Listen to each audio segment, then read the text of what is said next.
And lastly, don't forget the KPIs. It's the start point of the relationship. Get your supplier clear from the very, very beginning that you have some expectations of performance. Doesn't need to be a lot. At least if you don't have any, ask them for some KPIs. You never know, you might be surprised. They might actually give you some really good ones. On the opposite side, at least get a few in there to start with. So, talking about KPIs and measurements, I borrowed a case study. I was fortunate to be here a couple of months ago at the outsourcing forum with CIPSA and saw Beela's presentation. Now, Beela's from the City of Melbourne, and he did a great presentation. A part of his case study was covering horticultural turf maintenance. That's lawn mowing to you and I. Didn't know it was so technical, did we? Nice picture of a sundial and a bit of grass around it. But the interesting thing about this, let's get this little laser going here. The interesting thing about this here is there's two types of lawn. You didn't know this, did you? There's significant lawn. Now, significant lawn is obviously the one that sits around the council chambers in Melbourne. And there's some rather interesting bits here. Mow the lawn 35 millimetres short to 60 millimetres maximum. And believe it or not, look, they've even got, there's the laser not there, they've even got a standard for measuring lawn. You didn't know that either, did you? Because I didn't. But they have this second type of lawn as well, which is the insignificant lawn, sorry, the general lawn area. That's the one that's probably near your house in a park somewhere if you live in Melbourne. Now, this lawn, as you can see up here for the significant lawn, he's got lots of specifications. 95% weed-free. We've got a big list of weeds that we're not allowed to have. And our insignificant lawn, 90% weed-free. The only weeds that they've really listed there are the weeds that take your foot off or gobble up the pram as you walk across the park. But the rest of them, common weeds, you can live with common weeds. And that's their specification for their lawn. A bit of blurb there on how they manage it. But here's the great bit.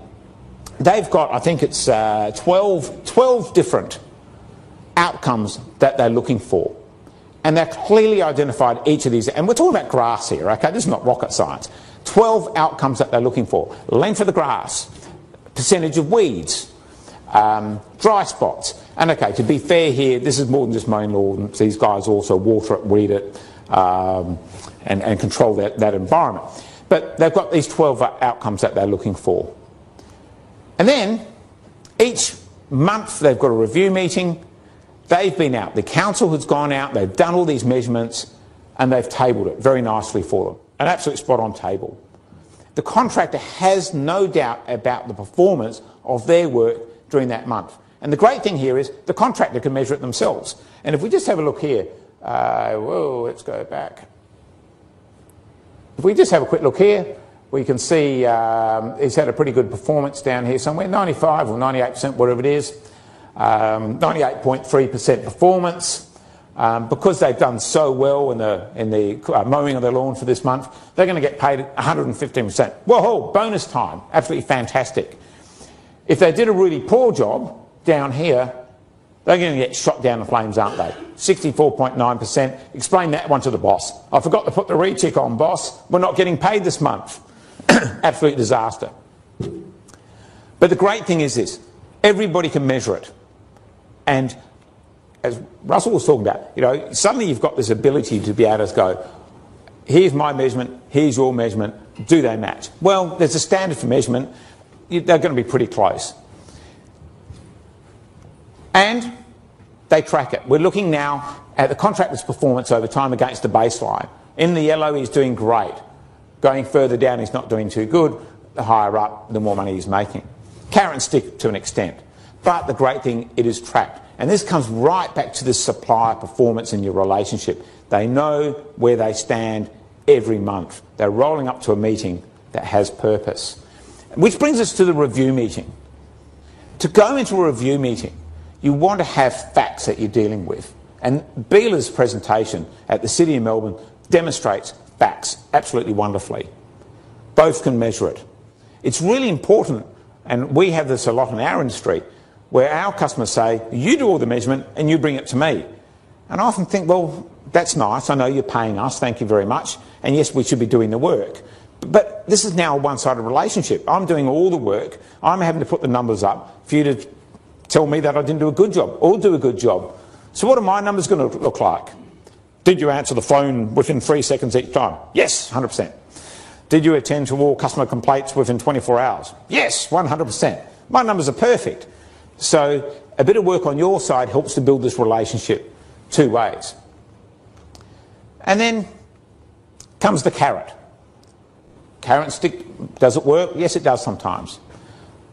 You guys, here's your carrot. Looks nice and juicy. Quite appealing bunch of carrots there. But, you know, when we look at the carrot, perhaps it's not as appealing as you think it is. So you've got to consider sometimes about the use of the carrot and how effective it truly is. The other thing, I've been in review meetings where I've been beaten up with a carrot. It's become a lethal weapon. I mean, what's that all about? So, you know, in these meetings, it's got to be an effective tool. Same with the stick. The stick, here's your version of the stick. Too often I hear from yourselves that you say, I've got no power within the contract. You know, we're powerless.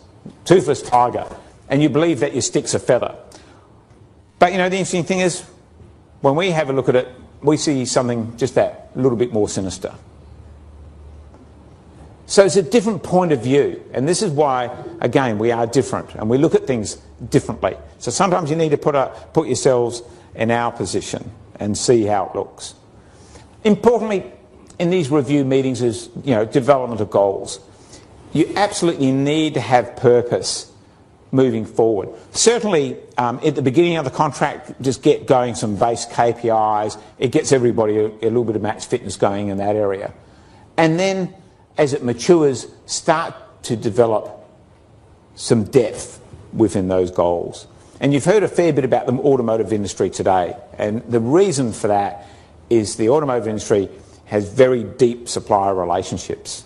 They don't just jump suppliers, a little bit like we do with our political parties. You know, and the big problem with our political parties is what? We elect them, they get into power, they screw up the country, they suddenly realise they've got an election coming, then they work really hard for the last 6 months to try to look good. A little bit like your contractors do, don't they? So by setting goals and KPIs, but by certainly developing goals, it starts to enrich the relationship. Just looking at and this is an old, but I think it's a tried and tested evolution process for the buyer and seller. And if we look at stage 3 particularly, it's about joint activities. And most importantly, it's about this bit. It's about developing personal relationships and trust. And it's personal relationships and it's trust with people. Emails don't understand trust. It's then moving on to stage 4 about building on that relationship, setting those goals, going further, finding mutual benefit out of it, and certainly increasing the recognition of these benefits, working together basically. So what you're really trying to achieve, and I can't tell you how to do this because every buyer is different, every supplier is different, your commodities are different, and the categories that you're dealing with are all different. But certainly you want to increase the experience for both sides. And I've mentioned the automotive industry.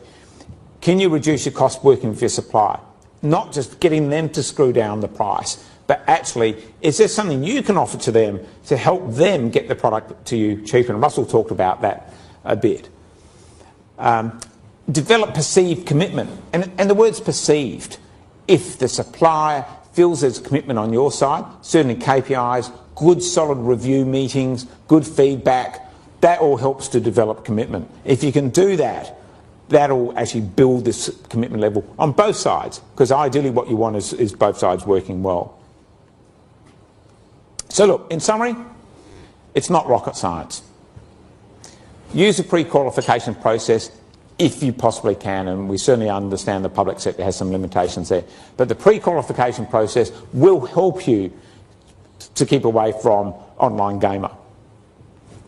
Avoid those critical tender mistakes. They're easy to do, and certainly a lot of those come through, you know, because the end users or the buyer groups haven't advised you properly. Develop goals together, and please have a plan. I mean, I see so many contracts where there is no plan. It's just like we're going along aimlessly, because while your supplier hasn't got a plan with you, they're focusing on somebody else, and you want them working really hard with you. Conduct those review meetings, use statistical data rather than emotions. You know, there's too much hearsay in these meetings quite often. And look, like us at home, like in your personal relationships, you need to work on them. You know, they absolutely don't just happen. Thank you very much.